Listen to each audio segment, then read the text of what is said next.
Welcome back to Les Schwab Tire Center's Outdoor GPS. It's time for Owin's Field Report, sponsored by Les Schwab Tire Centers. Welcome back, everyone. Thank you very much for joining us. Now, some of the reports that I got yesterday were all, well, they were all from along the coast when you're talking about fishing, right? So it's all about river conditions. There's no sense in saying, you know, that you need to go here or you need to go there in order to have some success targeting fall chinook, chum, late silvers, for that matter, maybe even an early steelhead. Yep, you heard it here. The rivers, as long as they're in good enough shape, clarity and level-wise, the fish are there. All right. So to try to say you need to go to this spot or that rock, it's a waste of time. You just need to go out, go where you know, and you have a really good opportunity to put something together. But pay attention to the conditions. We're going to get to that here in just a second. My week that's coming up, again, it's all about ducks. And for those that don't like that, I apologize, but it's kind of my thing. There are some great opportunities out there, though, to target some salmon, let alone if you wanted to head to some of the lakes. Some of the lakes right now, the fish are feeding heavily, and they are getting prepared for the wintertime. It doesn't matter if you're on Hag Lake, if you're down Green Peter, if you're up at Merwin. There are great opportunities that way as well. These fish know it's coming, and it's called winter, and they will typically be very cooperative as long as you can find them. Now, I wish the ducks would do the same thing, but that's a whole other story. Real quickly, though, let's check in with Dwayne. Dwayne's from Longview. He's got a question about sturgeon. We'll do the best we can to help him with that. Dwayne, what's going on? Hey, not much. Hey, Owen. Yeah.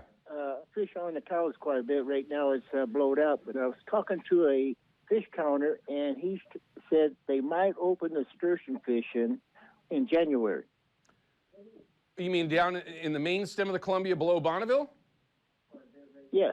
Okay, so, well, the very first thing that I'm going to tell you here, when you're talking about opportunities to target sturgeon, so everybody knows, you can fish for sturgeon year-round, but it is catch and release unless they have a retention fishery in specific areas, either it be the estuary, sections of the Columbia, above Bonneville, whatever it might be. You have to pay attention to those, so don't let the idiot on the other side of the TV screen, that would be me, get you in trouble. You need to look at the website and make the phone calls to verify what and when things are open. So to answer your question, yes, they are talking about a retention fishery below Bonneville in February.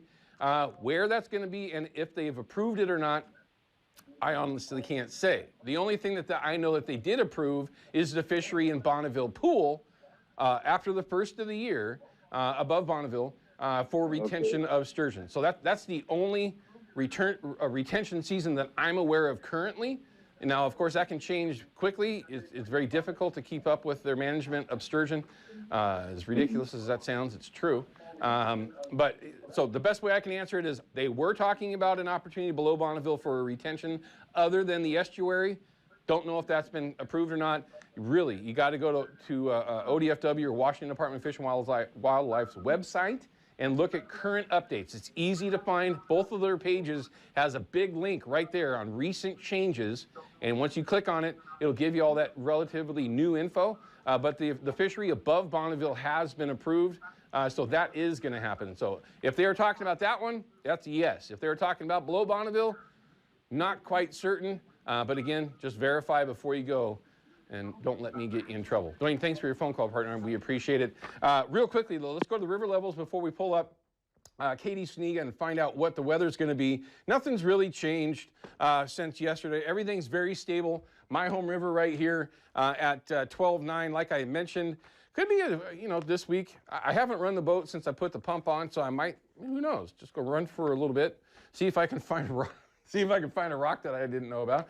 And who knows, maybe find late silver, wild silver running around. The Wilson River, same thing. A little bit of a bounce yesterday with that rain that we had coming in. I didn't really expect it to make that kind of a bounce, but that is so awesome. Remember, there are a lot of rivers in the North Coast. That's a good one. But some of the other options right now in those kind of conditions, good night. Right here, the Silette's another one. Great opportunity. I mean, you're talking some very good conditions. With this up and down, the fish are going to smell. I mean, you got so many things that are good right now. Moving along, heading further south on the LC. Another one, very, very stable. No real bounces that are expected to happen, and I don't see anything in the future that's going to change that. Nehalem, by the way, is almost a foot below its forecast, which is interesting all by itself. It hasn't really been getting that cold in the mountains to do that, but we'll find out. Let's talk to Katie Suniga and find out exactly what we can expect. But before we get there, here's your prize pack from Procure. Thanks, Ryan. Did everybody catch that? I totally blew it, and he just threw it in there. Send an email, jason@procure.com. Tell them that you want to win, and now you can see that prize pack is all about winter steelhead, and yeah, it's the kind of kit that you need to be a little bit more successful when you get on the river. But Katie, what can we expect? I know that this morning I kind of followed along a little bit, but it looked like we may have a little rain in the forecast still, or is it just going to dry out? It's a little. We have probably about a 1/4 inch to a 1/3 that we're looking at tonight into tomorrow. And then we have a cutoff low, which I'm going to show you, which could give us, if you would call them wraparound showers, Tuesday night into Wednesday. Our extended forecast is more dry than wet, but we have almost, by the time we're done tomorrow, about 4.5 inches for the month so far. 5.5 is our total. We're not even halfway there yet. Here's what it looks like up at the mountain. We had a beautiful sunrise this morning. The sun peeked out just a bit in those clouds, and the fog is mixing out a bit in the Willamette Valley. We're starting to actually be able to see off that camera. Okay, here it is. This is the trough that's going down and giving us this cutoff low. So here's Tuesday afternoon. You'll see it starts to shift and move up just a bit, and we have this right here, which wraps around and could spray some water back up on us. Basically, the way I call it is like a garden hose. You kind of go like this, not exactly sure where it's going to land, but you know it's going in a general direction. That's what happens with these cutoffs, because some can go here, some can go here, some can go here. That's our Tuesday into Wednesday. As far as today, let's bring it back a little. We get to tonight around 7 o'clock. You can see a few showers. They last all the way till around 10 o'clock tomorrow morning. Maybe a little mountain snow. I love that. Let's add that on to what we already have up there.